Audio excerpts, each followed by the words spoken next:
पुरंदरचा विमानतळाचा मुद्दा घासतोय आणि आपण काल पण केंद्र सरकारने पुण्यासाठी एक विमानतळ काढण्याच्या संबंधीचा विचार केला आणि त्याच्यामध्ये पुरंदरची निवड केली दिसते.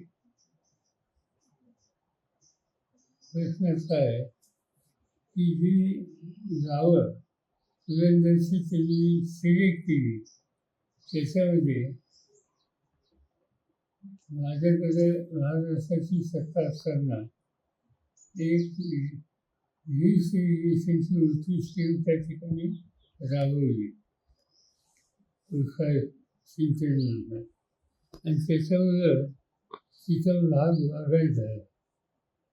त्या भागामध्ये विशेषतः फळबाग ऊस याचं क्षेत्र वाढलेलं आहे आणि त्यामुळे स्थानिक लोकांचं म्हणणं असं की आम्ही कष्टाने ही शेती सुधारली आणि त्यामुळं आम्हाला यातनं सुटका करा.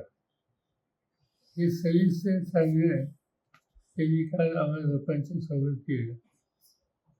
मी असा विचार करतो याचा निर्णय शेवटी केंद्र सरकार घेईल. आता MIDCला जागेच्या संबंधीची भूमिका घ्यायला सूचना दिलेली दिसतात आणि म्हणून याचा निर्णय घ्यायचा असेल तर केंद्र सरकार आणि राज्य सरकार आणि स्थानिक लोक हे तिघांशी बोलावं लागेल.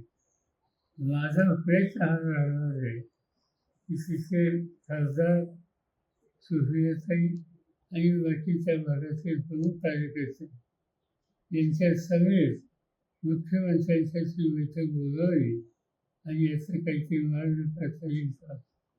शक्यतो हा जो संबंध बागायत क्षेत्र आहे ते वाचवणं शक्य आहे का त्याचा एक आढावा घेतला जाईल आणि त्यानंतरच वास्तव चित्र हे तुम्हाला सांगता येईल. साहेब, जागतिक परिषदेच्या बैठकीसाठी विविध पक्षांच्या खासदारांची निवड करण्यात आली, परंतु शिवसेनेचा एकही सदस्य त्यामध्ये घेतला नाही. या संदर्भात संजय राऊत यांनी हरकत घेतली. असं आहे की हे काय असं पक्षावरचे निर्णय नसतात. ज्या वेळेला नरसिंहराव फायनान्स होते त्यावेळेला युनामध्ये महाराष्ट्राचं शिष्टमंडळ अटल बिहारी वाजपेयी यांच्या नेतृत्वाखाली आणि त्या शिष्टमंडळात मी एक सभासद होतो. आंतरराष्ट्रीय प्रश्न ज्यावेळी येतात त्यावेळेला पक्षीय भूमिका घ्यायची नसते. हे जसं नरसिंहरावच्या काळामध्ये झालं किंवा नंतरच्या काळात झालं तसंच आज या ठिकाणी होतं.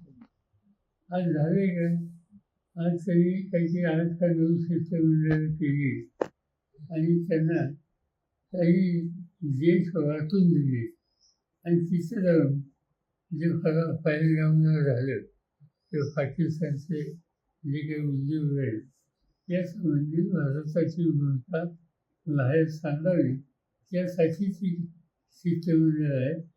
त्याच्यामध्ये ह्यांचं काय मत आहे ते मी सांगू शकत नाही. ते त्यांचं मत संजय राऊत मांडू शकतात, त्यांचा अधिकार आहे. पण त्यांच्याही पक्षाचे एक सदस्य मला या शिष्टमंडळात दिसते आणि त्यामुळं इथं शक्यतो इथं आपलं स्थानिक राजकारण चालू अशी आमची भूमिका आहे. साहेब, राज्यामध्ये 13 ते 14 तालुक्यामध्ये अवकाळी पाऊस पडतोय, त्यामुळे पिकांचं नुकसान होतंय. ठीक आहे. साहेब, माळेगाव कारखान्याच्या निवडणुकीत राज्याचं लक्ष लागलेलं आहे. माळेगावच्या बाबतीत आपण सहभाग घेणार आहे.